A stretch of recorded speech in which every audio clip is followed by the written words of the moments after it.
Well, I'm here, Jay Heckmare said as he arrived at his cousin's house. He was spending some time at his cousin's in an effort to get away from his hectic job. Jay wasn't married and he thought it was nice to just get away and spend time with family.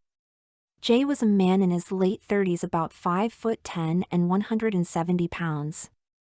He had short brown hair that was slightly receding, as is the case with many men his age. Jay considered himself okay looking, but he was being a bit hard on himself, not that it mattered. He had never gotten married.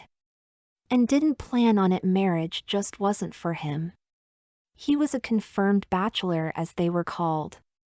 He had several girlfriends throughout his life, but nothing very serious by his own design. He would cut his vacation short to take out his latest girlfriend this Friday night. Jay had decided to spend the time with his cousin, Marcia Lyles. Marcia was the daughter of his mother's sister. She was a pretty woman about 2 or 3 years younger than Jay. Marcia had blonde shoulder-length hair with much darker roots that was parted in the middle.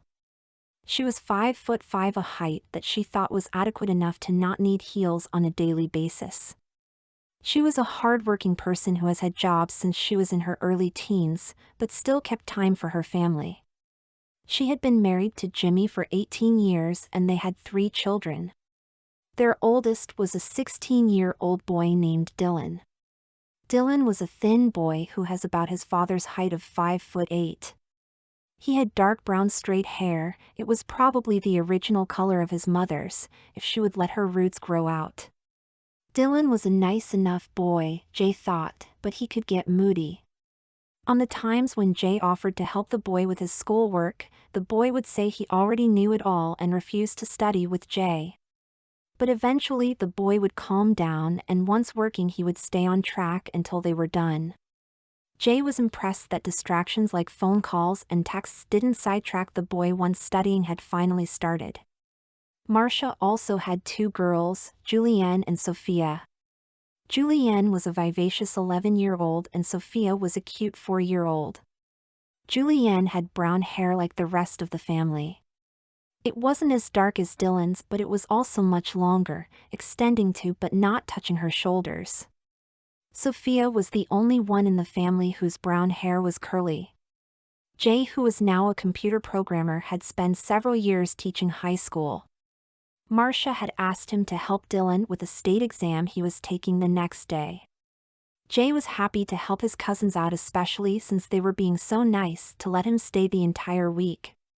But when Jay got there, Dylan insisted that he already knew all the stuff. "Look, I am here. Let me help you," Jay implored. "I don't need your help. I don't need anyone's help, I know it all." Jay had downloaded an old exam from the state's website. His plan was to have Dylan to do the test and then go over it with him. But Dylan wasn't having it. After some intense discussion, shouting, Dylan left the room. It was about 2:30 and Jimmy, who was home with a bad cold, went to pick up Julianne from school. Jay went along since forcing Dylan to work wasn't going to happen. "So, why aren't you at work?" Jay asked. "I have had this cough for weeks now. I just couldn't breathe. I went to the doctor instead today. If you're sick, don't get me sick. It's not catching." "How do you know?" "The doctor said so." "How did you get it?" "I got it from Julianne a few weeks ago." "I thought you said it isn't catching." "It isn't." Jimmy pulled into the school grounds and the two waited for Julianne to get out. It didn't take too long. Julianne got into the back seat. At the high school, the students only came in for midterms, but for the elementary school where Julianne was in the 5th grade, it was a regular day. "How was your day?" Jimmy asked. "It was okay, I guess." Jay and Jimmy returned to their discussion of Jimmy's cold and that Jay didn't want to get it. While they were discussing it, Julianne told them, "I don't know if Mommy told you, but Mommy's doctor said she has something that makes her repeat herself." "Repeat herself?" inquired Jay. Yeah, she keeps telling me the same thing over and over. Oh, she does? Yeah. Jay didn't know what Julianne had heard at Marcia's doctor's office, but Jay knew that moms telling their kids over and over to do something wasn't any disease. It was a fact. Jay knew this, and he didn't have any kids. Jay liked kids, that was why he had become a teacher a while back. But he didn't want to be a parent. The best thing about kids, he thought, was that they went home. When they returned to Marcia's house about a half an hour later, Dylan had been working on the test. But once he saw them, he quit almost immediately. I know this stuff already. But when Jay checked the test, it was multiple choice, at least the first part. He saw that half the questions were wrong. Jay knew he needed his help. But getting Dylan to do the test and then work on it afterwards wasn't going to work. Jay decided to go over an old test that Dylan had worked on. They went over each problem. Jay discovered that even though several of the answers were right, Dylan couldn't explain why. This took about another half an hour, before the boy became frustrated again. In the meantime, Jay had told Marcia that he wanted wings for dinner and Marcia was going to Buffalo Wild Wings to get them. Dylan, hearing this, went into Marcia's car. He wanted to go, but this wasn't acceptable since he had studying to do. Look, let's not get into a shouting match with Dylan, Jay said. Let's take my car and deal with him when we get back. Jay led Marcia to his car and they both got in. Dylan was sitting in Marcia's car when the two left. I don't know what I'm going to do with that boy, Marcia told Jay. I don't know either. Last time, he said he had a headache and couldn't study. The test is tomorrow and he won't do it today either. He does know something. He'll never get 100, but if he puts in a little time, he can pass. I've told him 1,000 times. Julianne said you saw a doctor and that you repeat yourself a lot. She said that? Yes. I don't know what she is talking about. I have to repeat myself with her. She doesn't do what I say. At night it's tough to get her to bed and in the morning she is never ready for school. Dylan may have his problems, but he is always ready to go to school in the morning. I have to tell her to get dressed, brush her hair, brush her teeth. I tell her over and over. I don't know what to tell you. I don't have kids. I like kids, but actually, I'm glad I'm not a parent. She doesn't understand. If she did what I told her the first time, I wouldn't have to repeat myself. The conversation continued about her kids, family, work, and many other topics until they returned home. By that time, Dylan had returned to his test. He hadn't done many problems, maybe about 20, but a few he had totally skipped and some others he had narrowed the choices, but hadn't arrived at only one answer.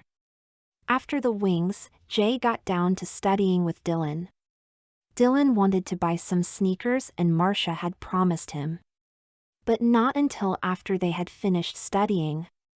The place was open until 9, so as long as they finished at 8 she could drive him. In the 2.5 or 3 hours in between, Jay helped Dylan. They looked at the test together. Dylan would work on the problem and Jay would guide him to the correct choice and give explanations as necessary. With Jay by his side, the time actually flew by. Marcia was satisfied with Dylan and took him to get the sneakers he wanted. But before leaving, she suggested that Julianne and Jay play the board game Clue. Jay liked to play board games with his younger relatives. There was a small strategy to Clue that Julianne didn't pick up. Jay knew that if he really tried he could always win the game. But he didn't play that hard to win, although he wasn't a pushover. Choices could be eliminated even when it wasn't your turn. Julianne was 11, she didn't know how to reason what another player was told. Maybe when she got older she could, but not yet. Julianne, Jay, and Jimmy all played. 4-year-old Sophia sat on Jimmy's lap and helped Jimmy's cards and thought she was playing, but really wasn't. Julienne won the game. Colonel Mustard did it in the billiard room with the wrench. Wow, you are really getting good at this, Jay enthused. Yes, I have been playing with my babysitter. You think you can win again? Yes, I can. Then let's bet. Bet what? Well, if I win, then you have to stop complaining to your mom when it's bedtime. You have to do everything you need to do to go to sleep. Then get in your bed and be asleep at bedtime. And in the morning, you have to get ready to go to school without being told. Okay, what do I get if I win? Anything you want. Okay, then if I win, then it's your bedtime instead of mine and all the rest. What happens if Daddy wins? I guess then the bet is off.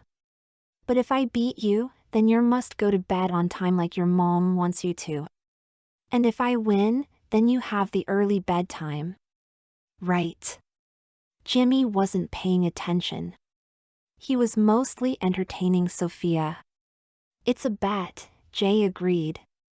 He wasn't going to lose. Besides, a bet like that didn't count for him. He was an adult. Okay, wait right here. Julienne then ran to get something. What is that? It's a cheater's stone. It makes sure you can't cheat. How does it do that? Well, both you and I hold it together. Like this. Jay and Julienne held the stone in between both their hands. Okay, now with the other hand you lock pinkies like a pinky swear. The two did as she said. Then you both say, IBT. Which they both did. Okay, that did it. Once you use the stone once, the stone will keep track of all your bets. You don't have to do all this again. Good, that was quite an ordeal. The stone makes sure you have to follow through on all your bets. No one knew how Julienne got the stone, nor that the stone was magical enough to make sure that all bets had to be paid no matter how ridiculous they may have been. The stone would make it possible. The game started, and then just by luck, which could happen include Julienne guessed right. There was nothing that Jay could do. It was just a shot in the dark. Miss Scarlet did it in the kitchen with the knife. I win, she shouted joyously. Hey, no fair. I don't care, I won. I want a rematch. Double or nothing? Okay. It's a bet.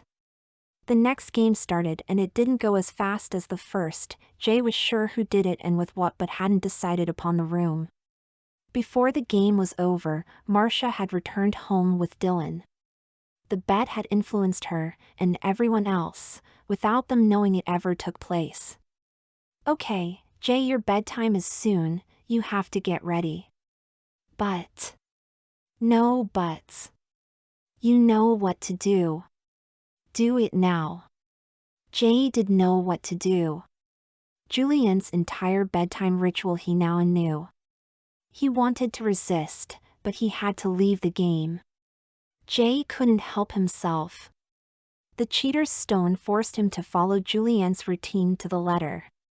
He went up to Julienne's room and took out her nightgown and a pair of panties.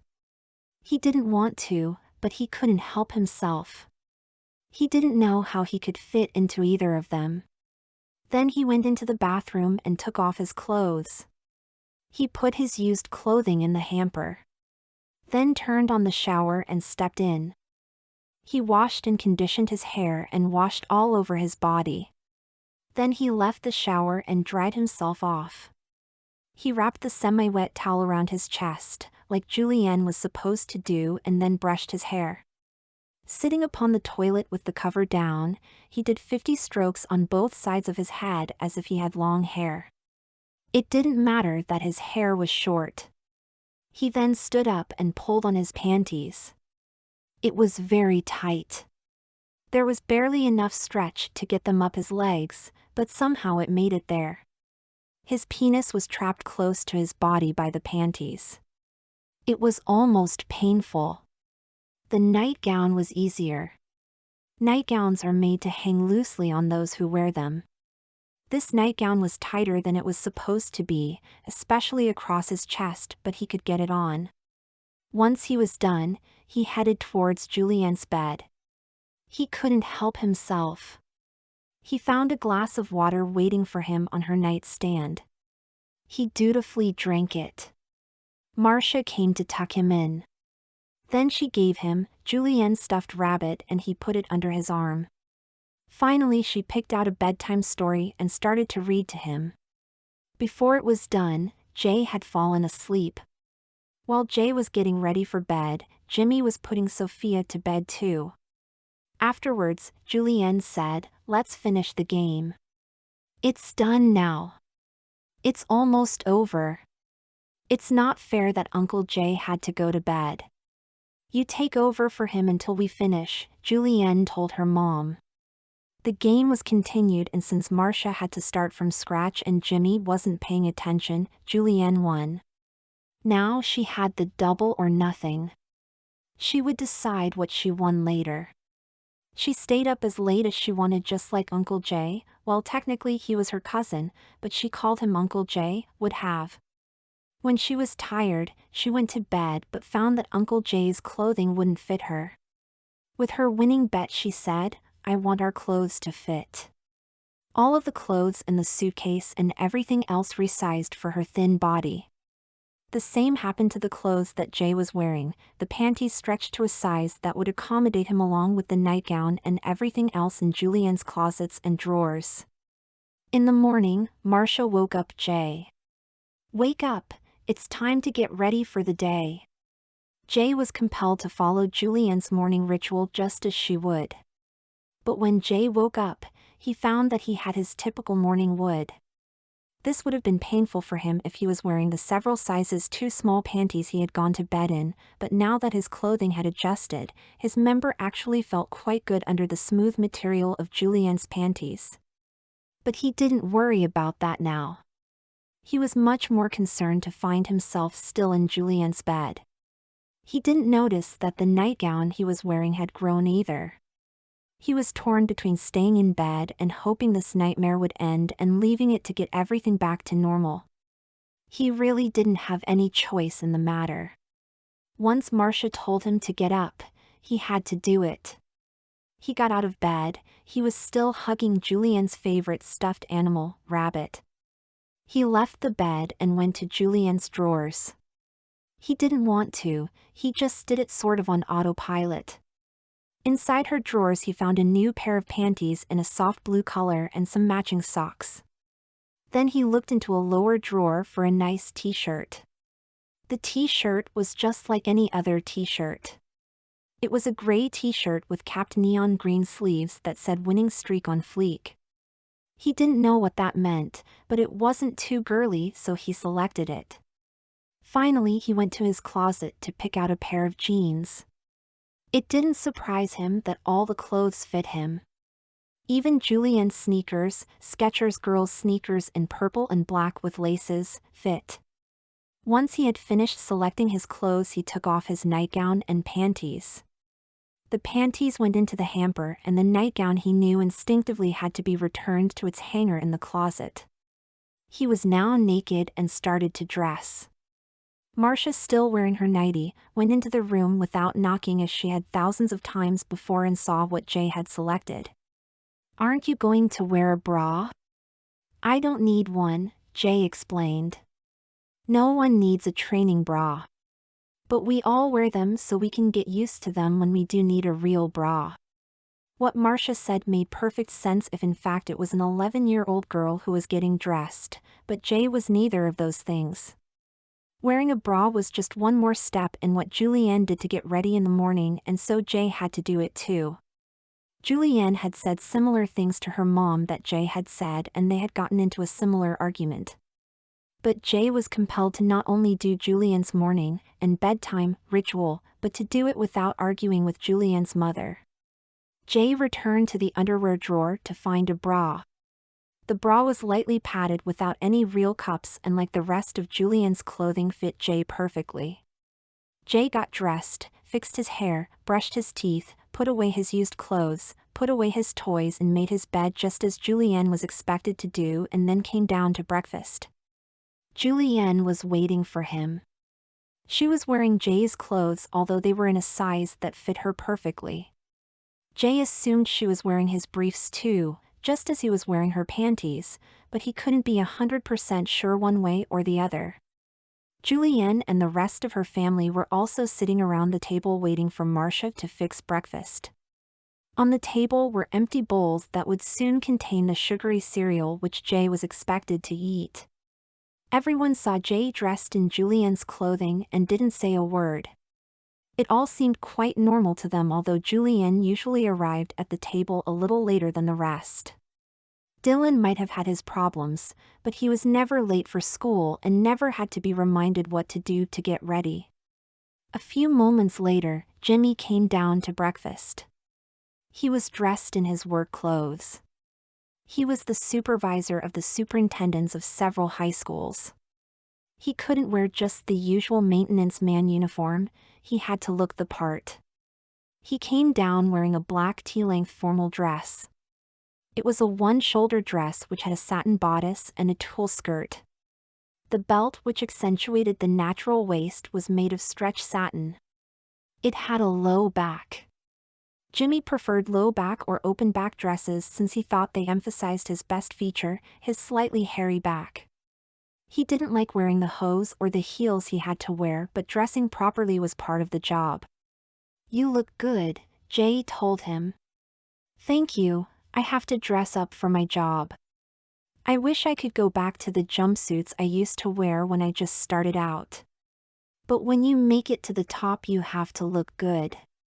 "Well, you certainly do. If you think I look good now, you should see me when I'm doing a gig.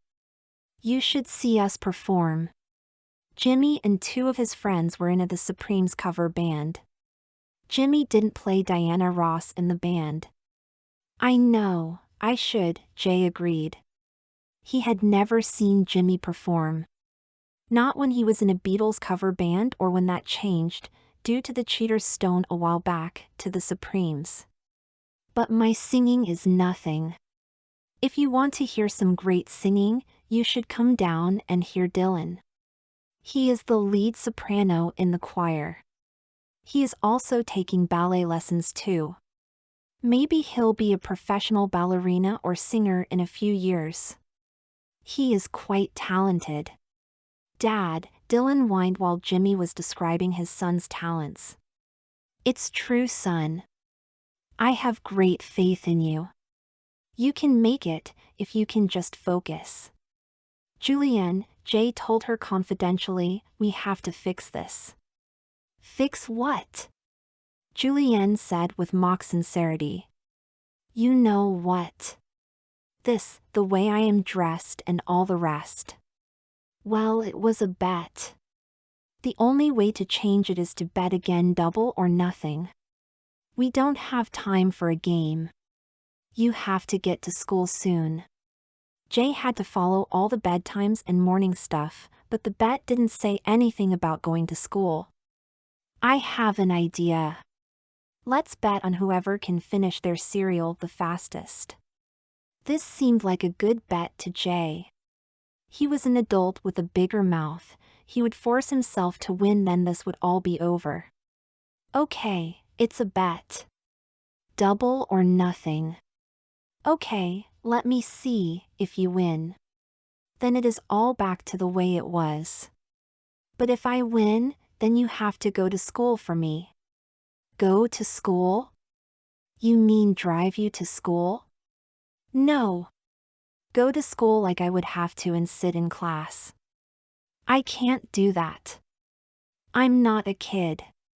He didn't want to say little girl. "Well, if you don't want to bet." "No, I'll bet." "Okay, that is the first thing and I'll come up with a second thing later." "Second thing?" "Yes, two things. You lost twice last night and this is double or nothing. Whatever, Jay said, exasperated. He didn't think he was going to lose anyway, so what was the difference? It's a bet. Marcia had returned to the kitchen. She was wearing only a shirt and nothing else. She was going naked, as the family called it. She had the modesty of a 2-year-old and just loved to walk around without clothing on. When home, it wasn't unusual for her to remove her pants or her shirt at any time. She just didn't care. The family assumed she would grow out of it when she got older. Marcia put cereal in the bowls of her 3 children and Jay. Then she poured the milk. She poured the milk of Julienne before Jay, but Julienne played fair and didn't start until they were both ready. 1, 2, 3, go! Julienne shouted. Both Julienne and Jay started to stuff cereal into their mouth. Jay picked up his bowl and started to drink the entire contents down without using a spoon. Jay, what are you doing? Marcia demanded. Eating, Jay said with his mouth stuffed, but he didn't stop scooping food into his mouth. I can see that. But how do we eat at the table? Julienne had had this argument many times with her mother.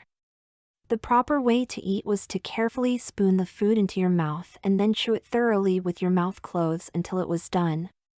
Jay had to stop what he was doing and eat properly. This took a lot of time. He couldn't take big scoops of his cereal. He had to put it carefully into his mouth and then close his mouth and chew the food thoroughly. He couldn't put the next bite of food into his mouth until the last bite was swallowed. All these steps might aid in his digestion, but it slowed him down considerably. Julienne could still take shortcuts since she wasn't under any obligation to eat as Marcia demanded. Julienne won easily, as she knew she would, and didn't have to go to school that morning. It would be Jay who would have to go. Julienne could stay home with Marcia as Jay had planned to originally. Marcia cleaned all the dishes immediately after everyone was done. She was obsessive when it came to housework.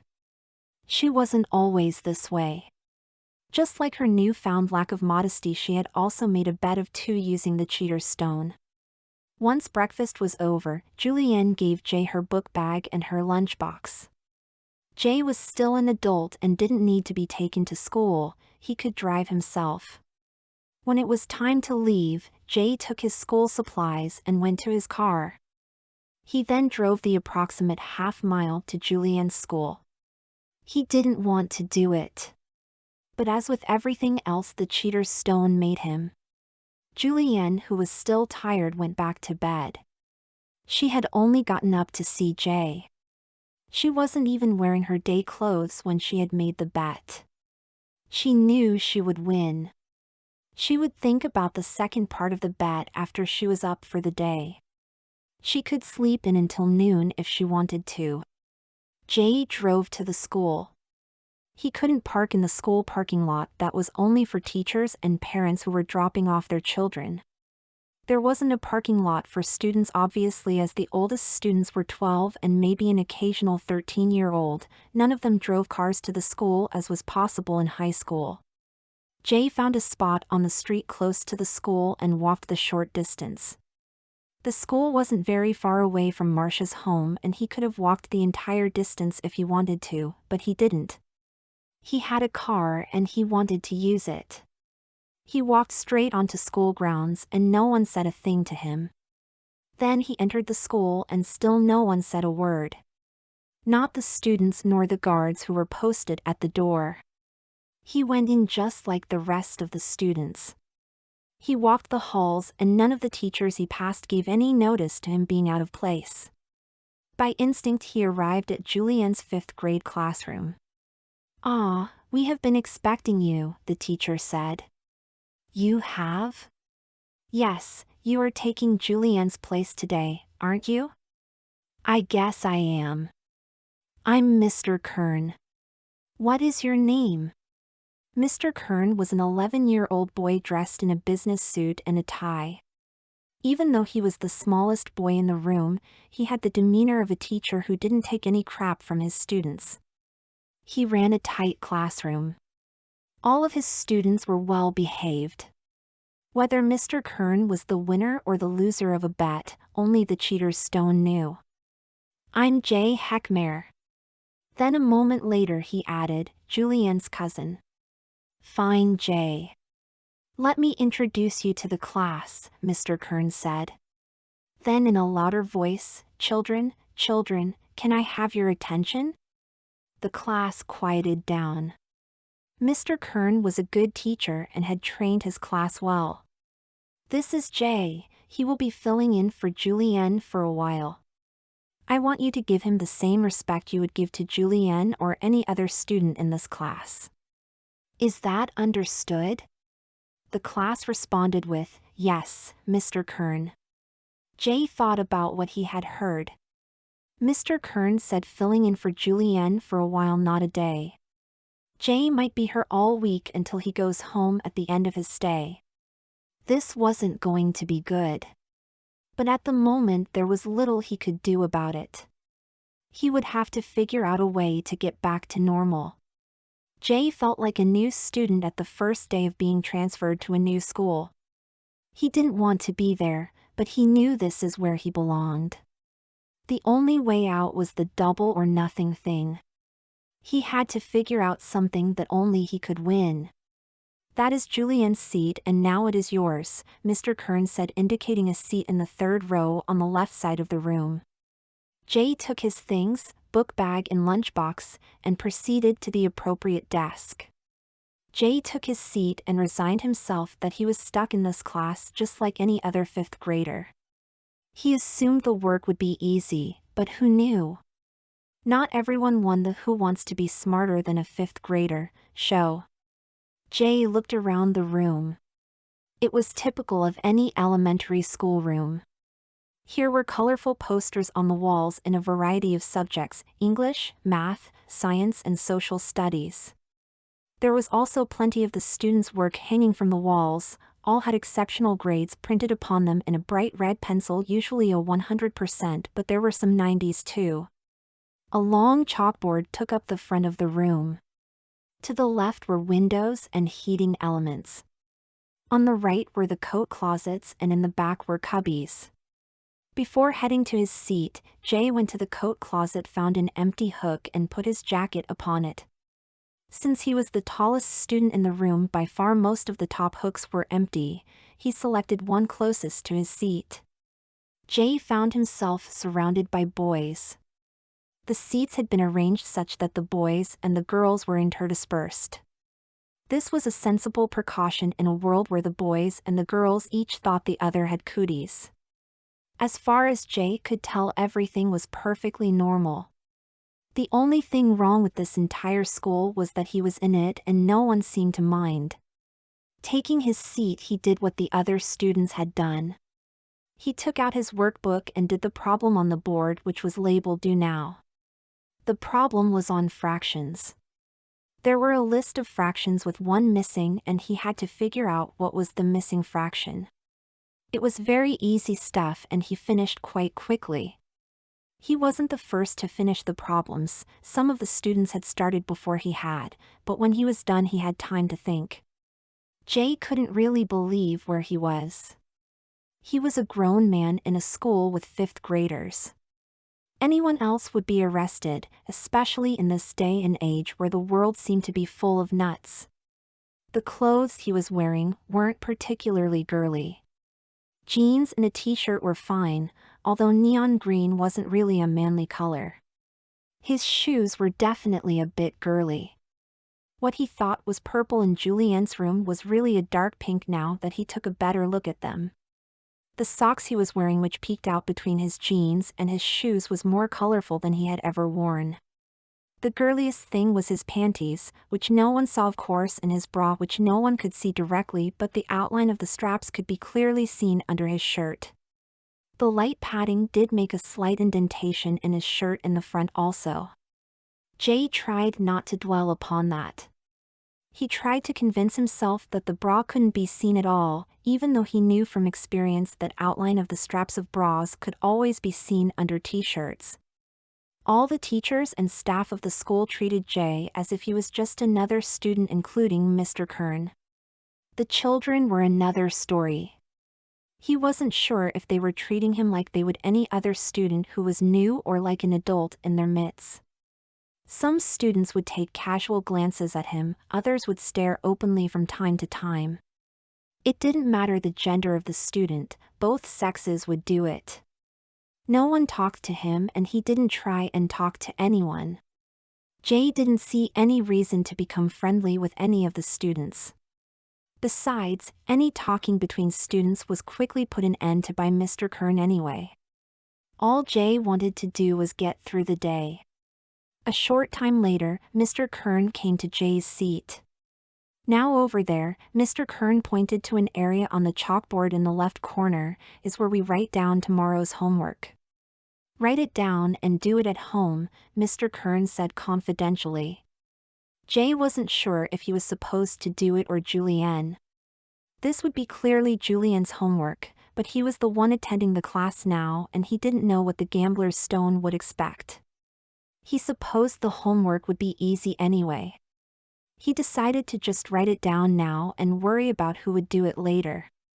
Mr. Kern ran his class very well. He had trained his students to be well-behaved. No one spoke without first putting his hand up or being acknowledged by name. Mr. Kern selected mostly from the students with their hands up, but he could also ask some students who tried to stay motionless. Jay didn't raise his hand, but when Mr. Kern asked him a question he answered it. Jay kept his voice even when answering the question. He didn't want to make any trouble. Mr. Kern went from one subject to the other in an efficient manner. Jay, who had been a teacher, although in high school, appreciated the expertise that Mr. Kern had in running his classroom. Doing the 5th grade work was very easy for Jay. It was really a waste of his time, but he had to stay here just like any other student.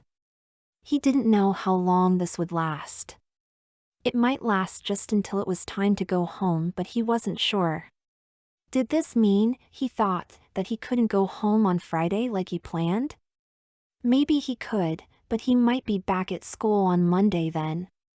The cheater's stone was obviously very powerful, he was helpless against it. If it wanted him back here, then he would have to go. It was obvious since he was here and no one thought he was out of place. It was like adults went to school for their cousins all the time. Did the people think he was a little girl? Jay didn't think so, but they treated him like he did belong at this school, which was ridiculous. All these thoughts went through his mind. It scared him. He had to figure a way out of this, and a bet that he won was the only way. Then another thought occurred to him: if he had to go to the bathroom, which one should he use? He was still a man, but he was dressed as a girl, sort of. His panties and bra were definitely made for a girl, but jeans and the t-shirt were unisex. Jay guessed it didn't matter too much. Being in an elementary school class and being treated just like one of the students was a worse problem. Jay determined to wait until he got home if he needed to go.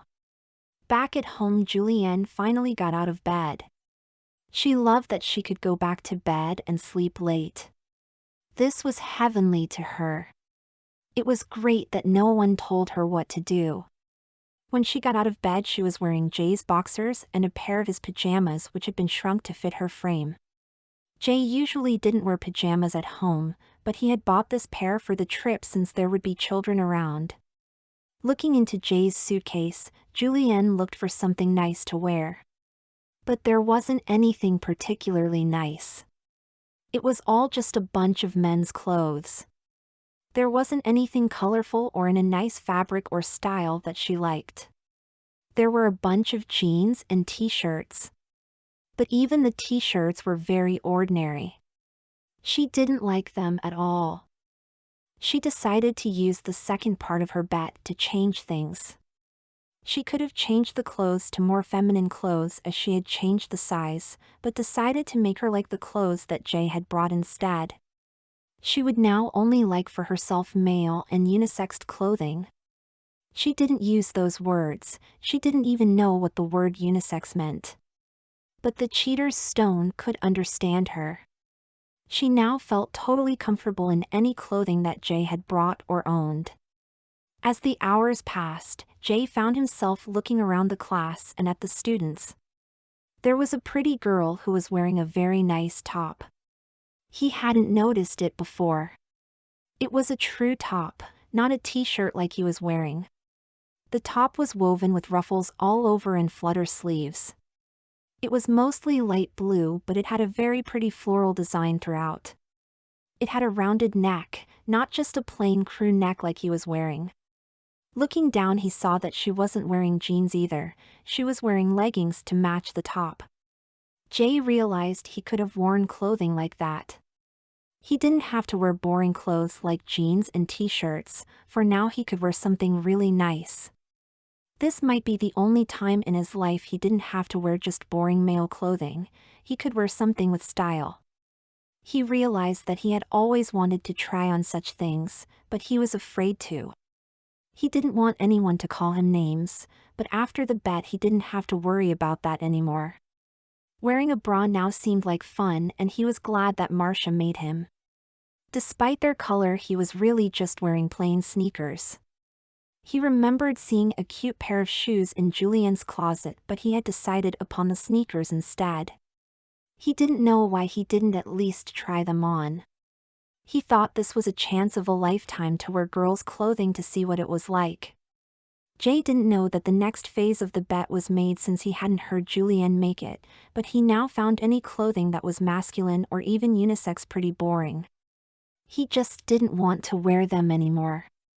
All of Julienne's feminine clothing choices were now his. For him to want to wear a pair of jeans, they would have to be of an obvious feminine style. Even jeggings was on the borderline. Jay decided that while he could, when he got home he would wear some nicer, meaning prettier and more girly, stuff. He was dying to try on a pair of leggings just like the girl was wearing and a shirt with some color and accents. He hadn't thought about wearing a skirt or dress yet. Just for now it was leggings and feminine tops. He had received all of Julienne's girly tastes in clothing, and even she didn't want to wear dresses and skirts all the time.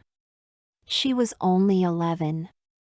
Marcia would also not have to remind Jay to wear a bra ever again. He liked them, they made his tops look better, he thought. Now that the final part of the last bet was fulfilled, Jay was free to think of a new bet. The cheater's stone wouldn't let him think of a new bet until the old one was finished.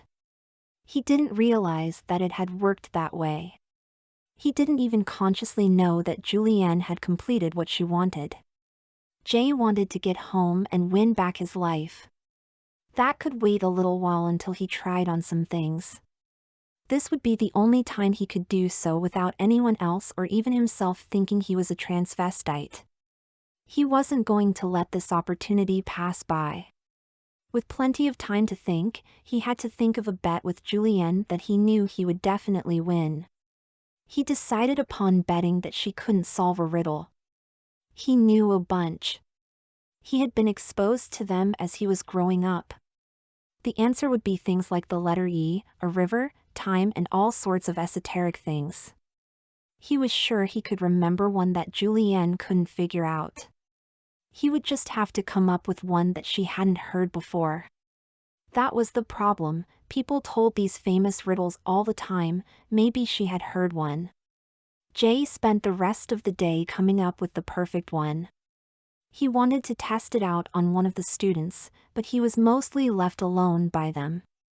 He still didn't know if that was because he was the new kid or because he was an adult or if it was because he wore such boring clothing. As a result, during lunch at a table full of kids, no one talked to him. Soon the day was over and Jay drove himself home. Jay had to circle back and pass the school again on his way home. He saw the students waiting online for the school bus and was glad he could just drive himself. Jay noticed that Mr. Kern wasn't so lucky, he was waiting online with the students. Marcia and Julienne was home when he got there. Jimmy was still at work, Sophia was at daycare, and Dylan would be home soon. Dylan had a longer trip from the high school and he had to wait for the bus. "How was school?" Marcia asked. "It was boring. I don't want to go." "Then you shouldn't have swapped with Julienne." "I didn't swap, I lost a bet." "Same difference." "Julienne and I are going out shopping. Do you want to come with us?" "Okay, I guess." "Do you have homework?" "Homework?" "Yes, didn't the teacher give you homework?" "Well, yes, but shouldn't Julienne do it?" "It's your homework. You had better get to it." Marcia was right, it was his homework. If it wasn't done, he was the one who would get into trouble. He thought he could get things back to normal later, but just in case. He really didn't want to cause a fuss at school if he had to go back. He was sure that the riddle thing would work. He would have asked Julienne about it now, but he wanted to try on some of his new cute clothes while he had a chance. He would stay here, start his homework and then try on some stuff. He didn't really like the jeans he was wearing. They were okay, but he could be wearing something nicer. Once again he refused to think of them as either prettier or girlier, but that is what he meant. "Okay, I'll do it now. You go without me."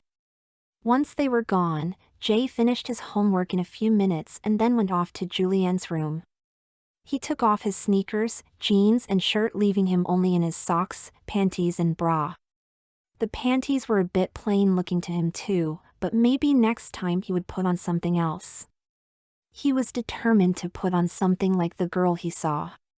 He wanted to wear leggings with a nice top and shoes.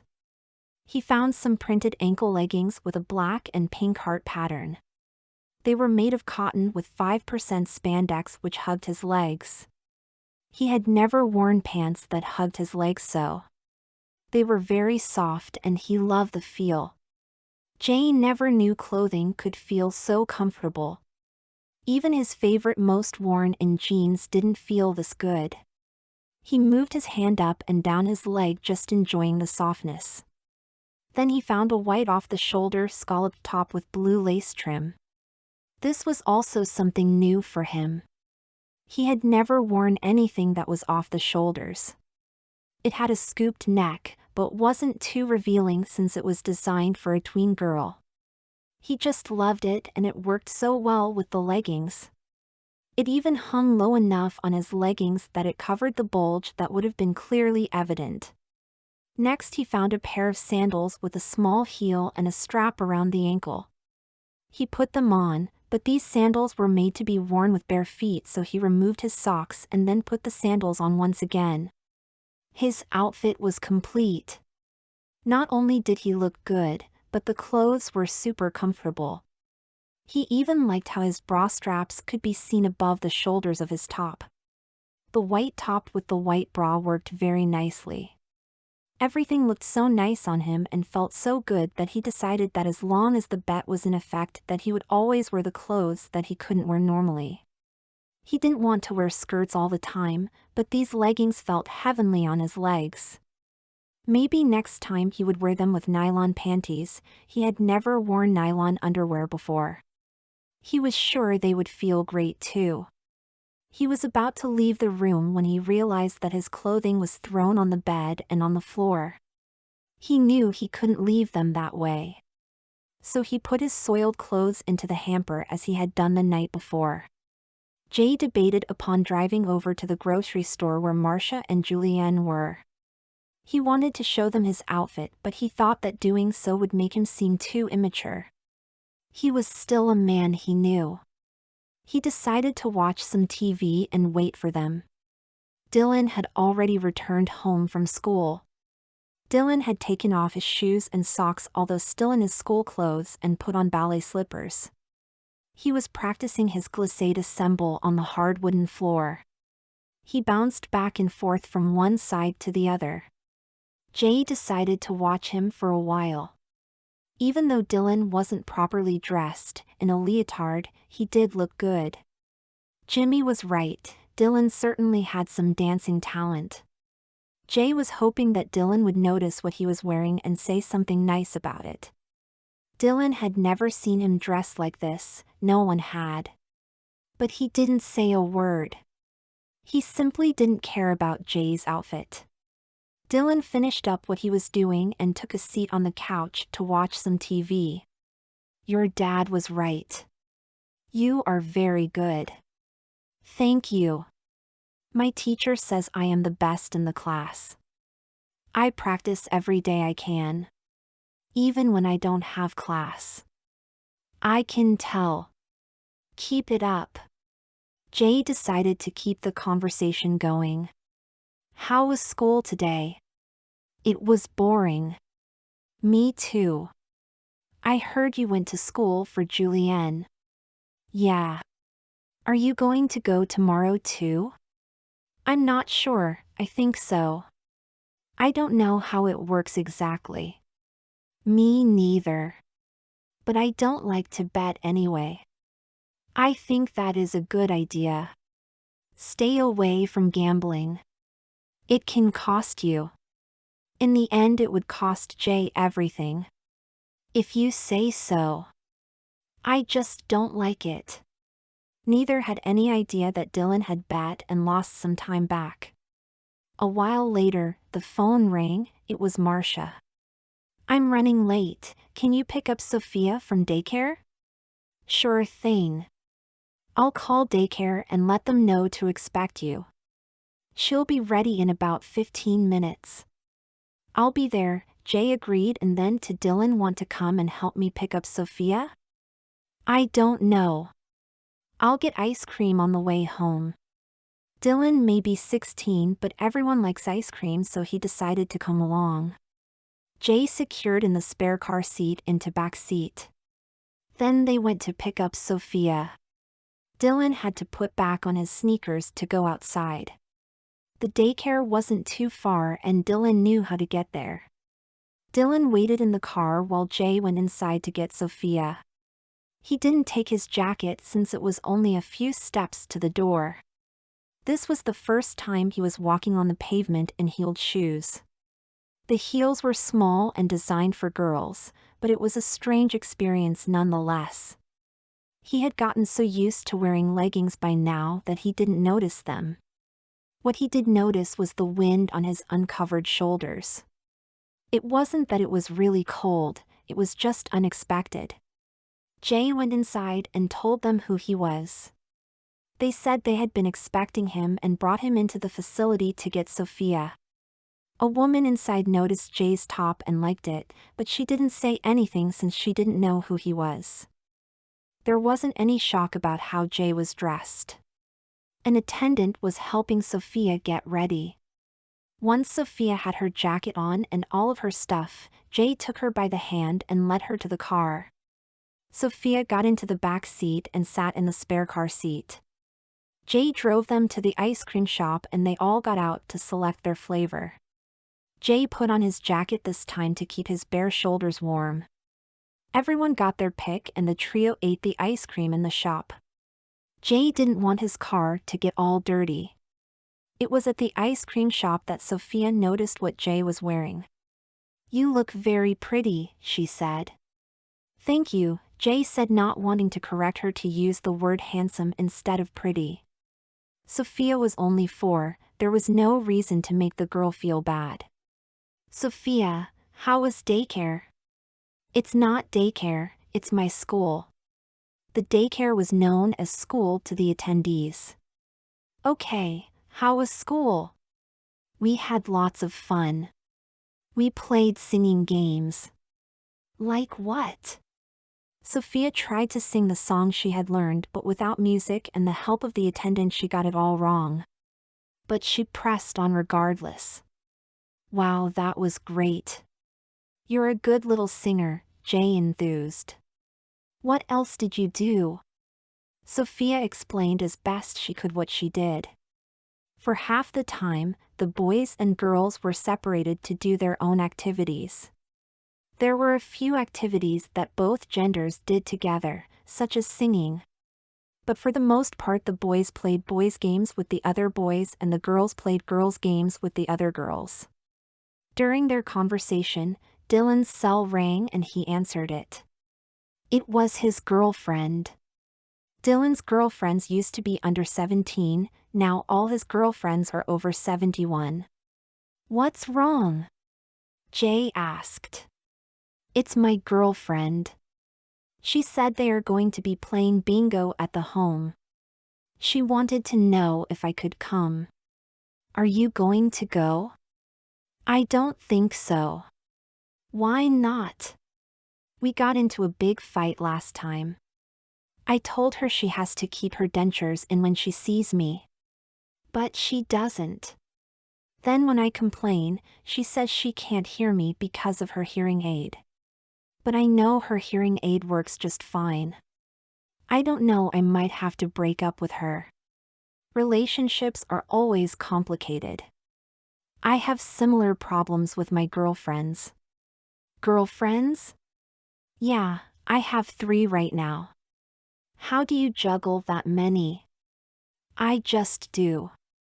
Marcia and Julienne returned home not long after Jay did. Marcia was carrying dresses that she picked up from the cleaners. The very formal prom and cocktail dresses were encased in plastic. They were Jimmy's work attire. Marcia brought them up to her bedroom to be put away. When she came down, Marcia wasn't wearing a shirt nor her bra. Mom, we have guests, Julienne reminded her. Marcia reluctantly went back to her room. There was a clear pout on her face. When she returned, she was dressed appropriately, although she clearly wasn't happy about it. Okay, Julienne, I want another double or nothing. I'll bet you I can ask you a riddle you won't get. Jay asked when he got her alone. No bet, Julienne said. This totally threw Jay off. What do you mean no bet? I mean no bet. I don't want to bet for that. But you have to. You have to give me a chance to get even. No, I don't. I gave you 2 chances already. Who says I have to give you another chance? You just have to. I think it's fine the way it is. No, it isn't. I'm not supposed to be in the 5th grade, you are. Okay, I'll double or nothing you, for let's see, I want your education and your driver's license. This was only 2 things, but there were 4 things that Jane needed. When Julienne did make a double or nothing, she would get 2 more things if she won. What do you mean my education and my driver's license? I mean just that, if I win, I'll know everything you learned in school and I'll be legally able to drive your car and everything that goes along with it. Jay didn't understand what was meant by everything that went along with it. But he didn't have any choice. If she refused to bet, then he was stuck in the 5th grade, regardless of his education. Okay, so it's a bet? Jay asked. No, I'll decide upon the bet. Okay, what will it be? I don't know, let me think for a while. I'll come up with something. Jay pestered Julienne all day. He had to win everything back. Jimmy finally made it home at 6:30. He wanted to get out of his work clothes before sitting down to dinner. So he went to his room to remove his dress and shoes. His feet were aching from wearing heels all day. Jay had a better appreciation for the outfit that Jimmy was wearing and was a little disappointed when he came back wearing only some sweats. They all sat down for dinner. Jay, are you sure you have to go on Friday? I have a gig coming up Saturday. It'll be a great show. I'm sorry I made other plans. I can't get out of it. You should hear me sing. I sound just like Mary Wilson. I swear if you close your eyes you'll think you are hearing her. Jimmy is really good, Marcia said, supporting her husband. You should see him. I don't doubt it, but I have to go. Jimmy, that reminds me. I picked up your dresses from the dry cleaning, Marcia told him. Thanks, honey. Finally, it was Jay's bedtime. Marcia told him to get ready for bed. This was the time that Julianne came up with an idea. Okay, I'll bet you I can be in my jammies faster than you can. Jay knew that he was going to wear a nightgown, so that would be faster than putting on the PJs that Julianne was going to wear, plus Julianne's room, which was his now, was closer than the guest bedroom where Julianne's clothes were. Without thinking, Jay said it's a bet, and ran towards his room. But what Jay forgot was that he was wearing Julianne's sandals that had a buckled ankle strap. He had to take a seat just to try and get them off. Julianne was wearing sneakers, which she quickly flicked off. It was true that she also had to pull off her socks, but that was nothing compared to the effort of unbuckling the tiny latch that held on Jay's shoes. Julianne stripped off her clothes quickly and put on her PJs. It was no contests, especially since Jay had to unfasten the bra before he got it off. He thought he could pull it over his head, but that wasn't meant to be. Jay finished dressing and returned to the living room in his nightgown to realize that he had lost. But then he realized that not only was all his education past 5th grade gone, but tomorrow he would need someone to drive him to school or he would have to walk. Then, to add insult to injury, Marcia reminded Jay that he had to take a shower and brush his hair and all the rest. So he trudged to the bathroom and took off the gown and panties he had just put on and took his shower like he did the night before. He had to follow Julianne's, now his, bedtime ritual to the letter, which included 50 strokes with his hairbrush, being tucked in with his rabbit, and a bedtime story. So ended his second day at his cousin's. Julianne stayed up late that night too. She didn't have a bedtime anymore, and she didn't need to go to school either. Although she decided to get up early. She wanted to drive Jay to school. She wasn't sure if she owned Jay's car, but of the two of them, she was the only one licensed to drive. She was actually feeling so giddy about it, that she decided if she was going to drive Jay to school, she should also drive Dylan to school and Sophia to daycare. Jay woke up the next morning, but didn't get out of bed. He still had the rabbit clutched in his arms. It comforted him. He was full of energy since he had gotten a full night's sleep, and when Marcia came in to wake him up, he shot out of bed. He had to pee anyway. He went to the bathroom and pulled up his gown and down his panties and peed as he normally would standing up. Then he brushed his teeth and his hair. He knew what he had to do in the morning and didn't fight against any of it. Next, he went back to the room and picked out an outfit for today. He quickly decided against jeans. He had worn them yesterday. He would never wear jeans again if he could help it. He decided to wear a skirt today. He picked out a red and blue maxi skirt with a geometric pattern. Then he looked through the drawers for a top that went with the skirt. He knew he had to wear a top with some sort of sleeves. Anything sleeveless wouldn't work at school. He found a button-down top that was in similar colors. But before he could put on his outer clothes, he needed a bra and panty. He decided that even though he didn't have breasts, the bra was a good thing. The padding of the cups would make his top look better. He chose a pretty bikini-style panty that was also blue that went with his skirt and a matching bra.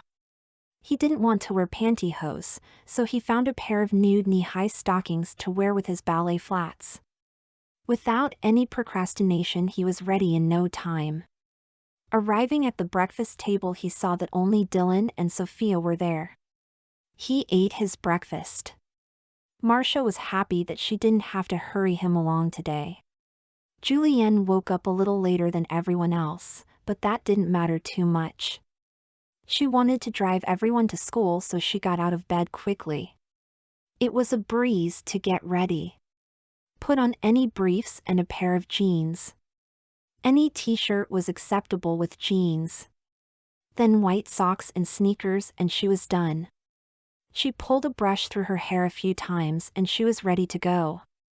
She could brush her teeth and anything else when she got back from dropping everyone off at school. Mom, I'll take Jay and Dylan to school and Sophia to daycare, Julianne said. I go to school too, Sophia announced. Thanks, Julie, that'll be a big help, Marcia told her. Everyone went to Jay's car.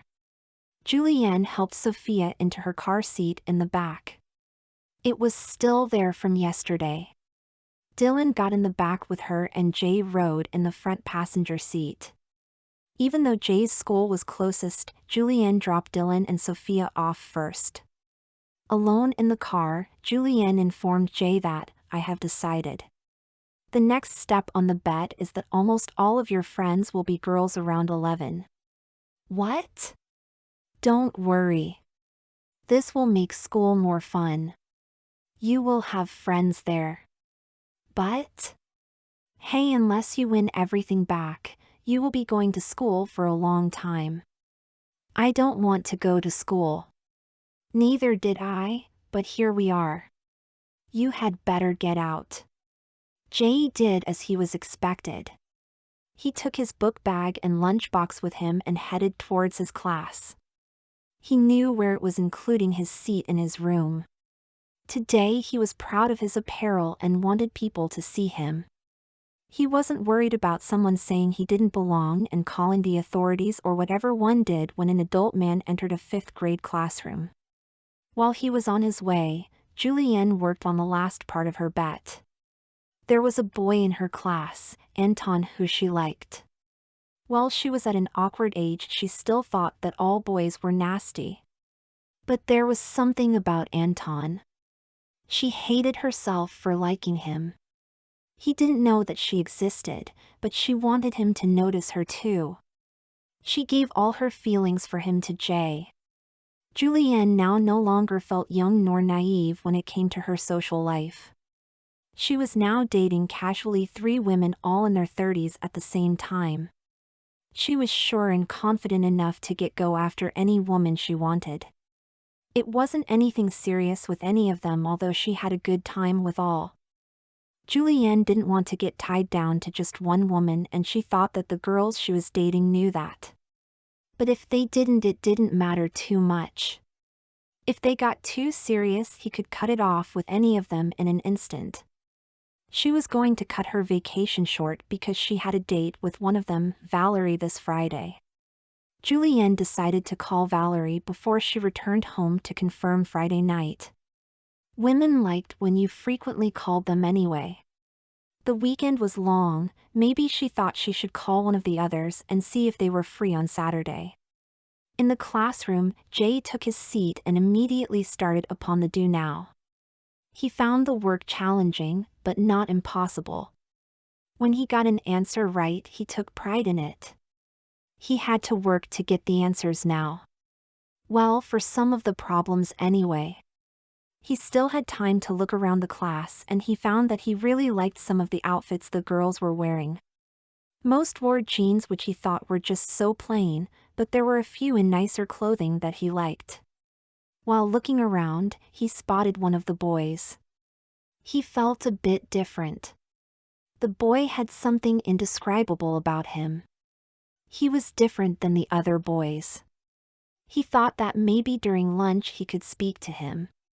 Jay couldn't play with him, he was too big. The boy wouldn't like him if he beat him too badly. But maybe he could watch him play. Jay seemed to remember that yesterday Anton was playing basketball with the boys. The morning flew by as thoughts and school problems entered Jay's head. When it was time for lunch, Jay sat at a table. "Hey, I really like what you have on," Jay told a girl who was sitting at a table with some of her friends. "Thank you.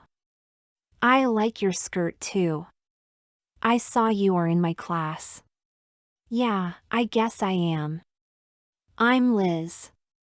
Do you want to sit down?" "Sure." Liz introduced Jay to her friends, and soon the whole group were all friends.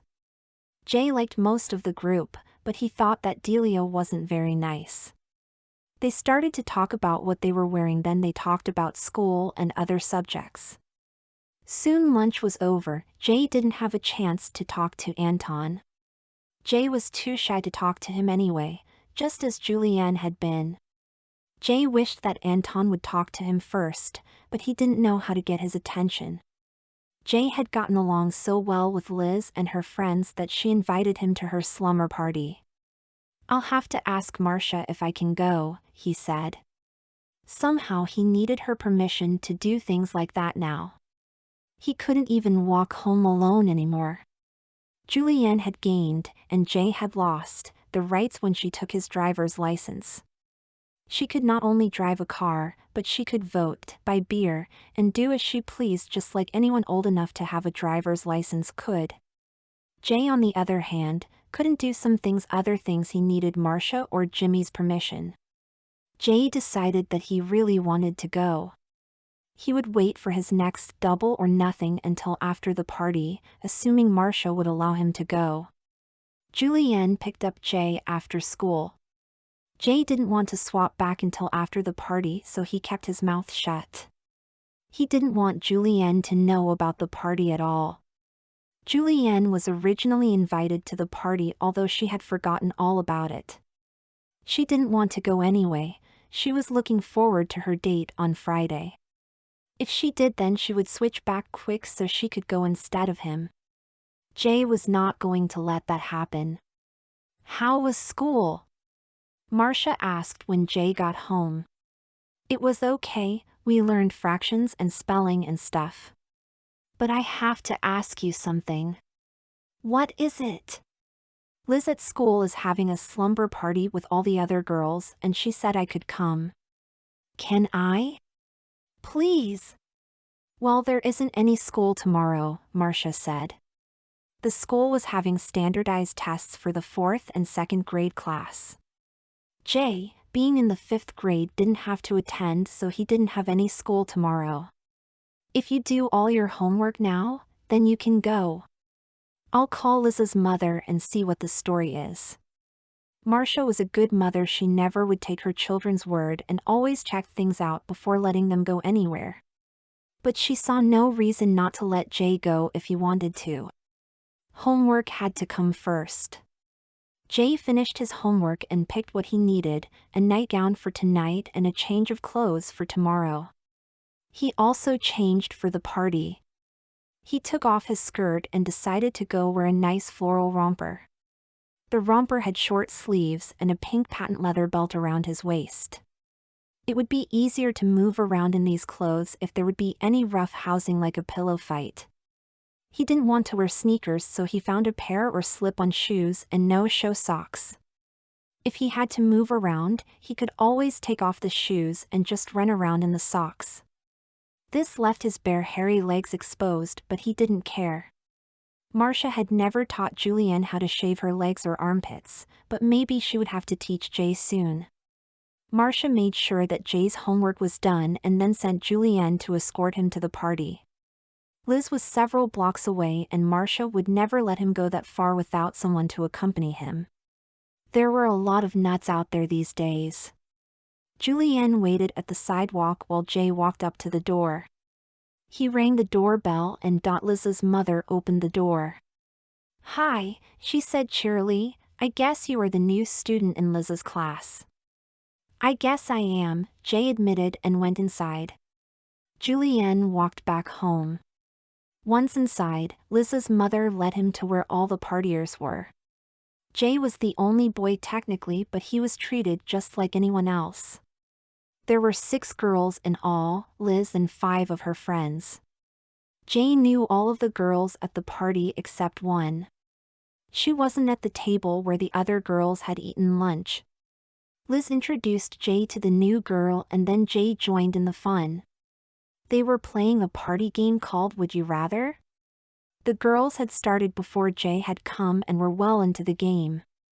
One girl would pick a question out of a can and then ask another player the question. There were 200 questions, so there was plenty to go around. Since Jay was late to the party, he had to answer the next question. "Would you rather have the floppy ears of a dog or a dog's tail?" one of the girls asked Jay. This was an easy one for him. "I would rather have a tail," he announced. Why is that? One of the girls asked. You can hide a tail under your clothes if you want. There were plenty of fun questions like find proof that Bigfoot or unicorns are real, or have 3 arms or 3 legs. Everyone had a lot of fun. There weren't any serious questions that would embarrass a girl, like truth or dare could have. Okay, let's play Chubby Bunny next. I don't know how to play that, Jay admitted. It's very easy. Everyone gets a marshmallow and puts it in their mouth. Then you say, Chubby Bunny. If everyone can do that, you add another marshmallow.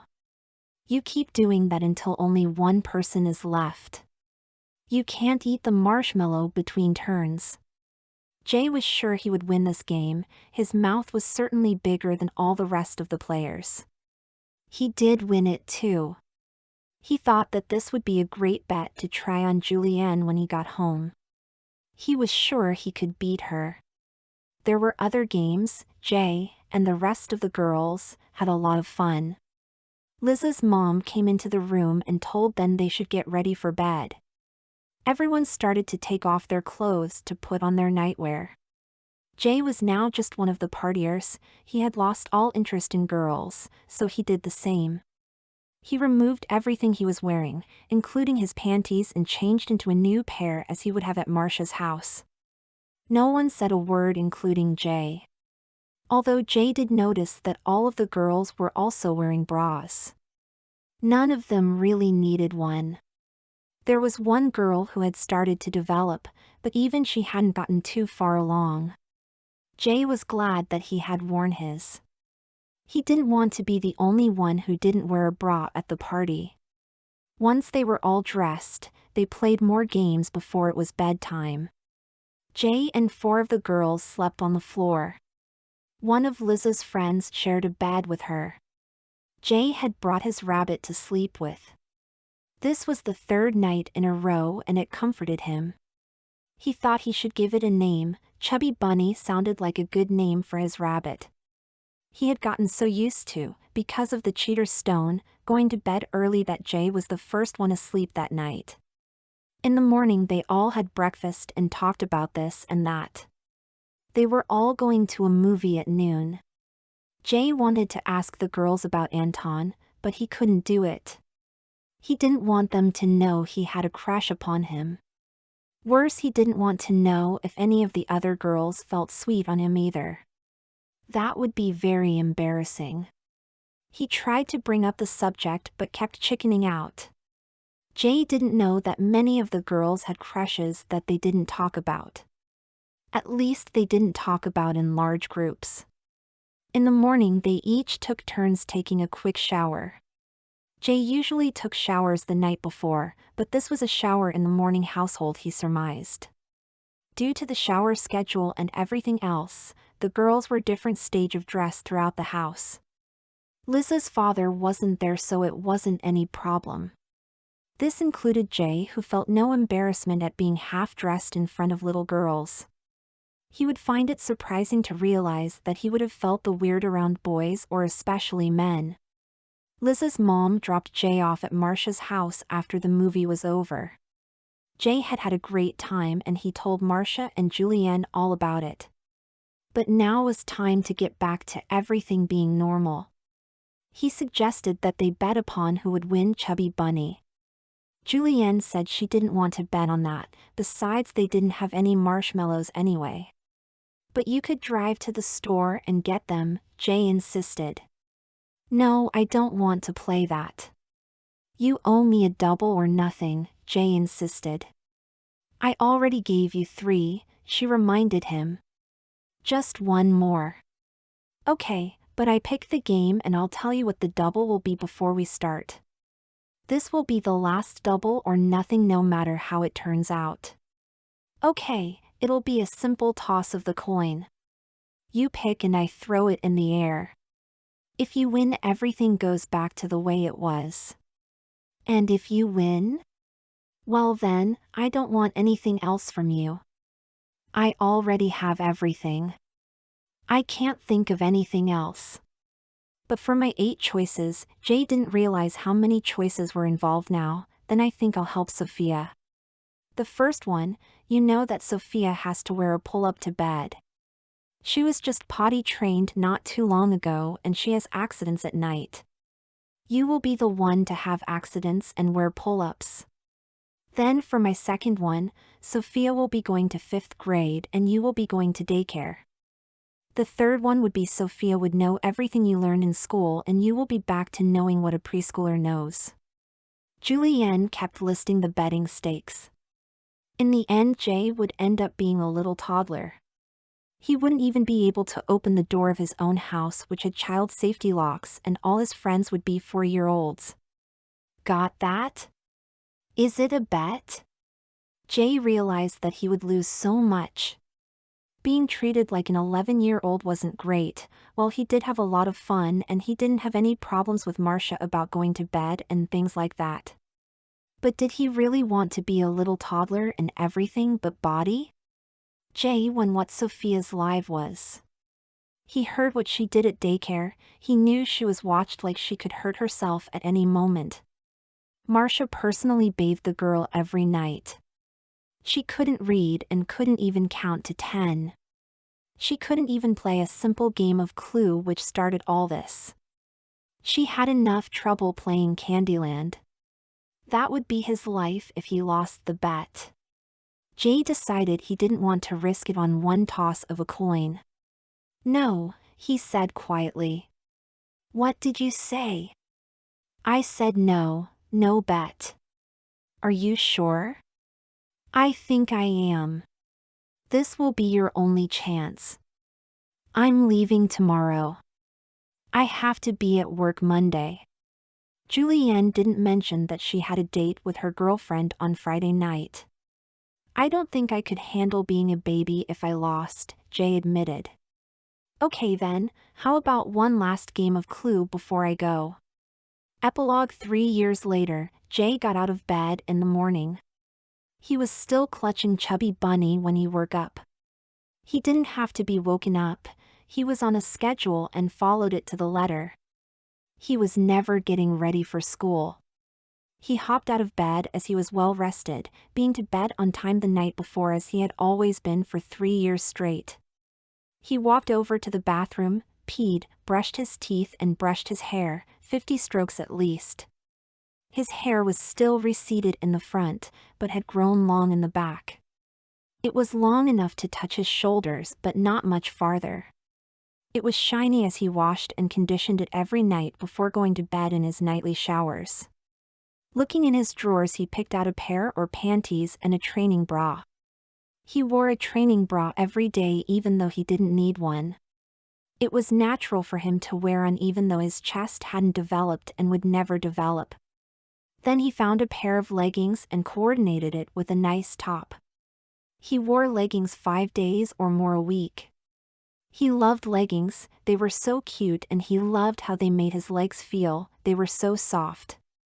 On occasion he would wear a skirt or a pair of slacks or maybe a romper, but leggings were definitely his favorite. Once dressed, he slipped on his ballet flats and was ready to greet the day. He grabbed his book bag and bounded down to the kitchen for breakfast. Sometimes he beat Dylan down there, sometimes he didn't. Marcia made his breakfast whatever it was, then he went to school. Marcia was almost always naked in the morning unless it was very cold outside and chilly in the house. Jimmy had left early this morning. He got a run in his gray pantyhose and had to buy some more before going to work. It was the only kind that went with the cocktail dress he was wearing. Today he wore a strapless number with a short skirt and a corseted waistline with sequins on the bodice. The pantyhose was what he hated most about his job. He hated it even more than his heels.